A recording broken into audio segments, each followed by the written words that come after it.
In just a few hours, those 5 suspects will appear in court to hear the charges against him, while authorities continue to face more questions over whether they could have acted sooner.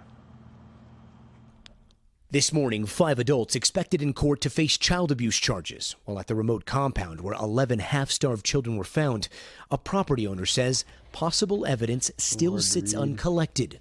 I think a lot of this would be important for them to, find people they were linked to, people they talked to. Ammunition, handwritten notes, and signs of children being trained with weapons. So this target right here looks like it was drawn by hand by a little child in blue marker. It's got a little girl's name on it, and then a shotgun blast to the chest and one to the head. Today, the 5 suspects will face 11 counts of child abuse with the possibility of more charges after prosecutors revealed at least one child had been trained to use an assault rifle in preparation for future school shootings.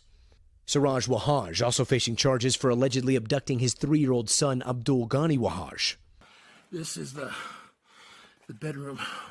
An exclusive look inside this man-made tunnel shows children's clothing and toys.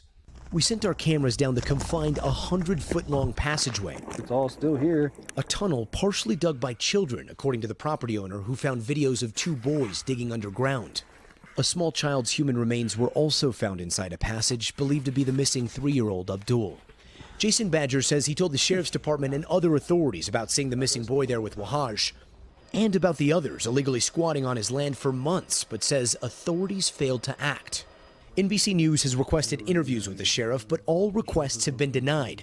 Over the weekend, the sheriff sitting down with CNN and pressed about a visit to the compound made by his department 2 months before the raid. At that time, seeing the conditions, should that deputy not have come back and said this is no place fit for a child?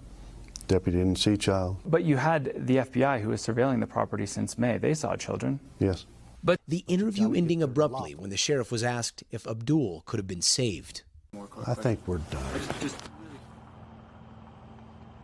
Now, the medical examiner says they still have not been able to identify the remains that were found at that compound because they were in such a bad state of decomposition.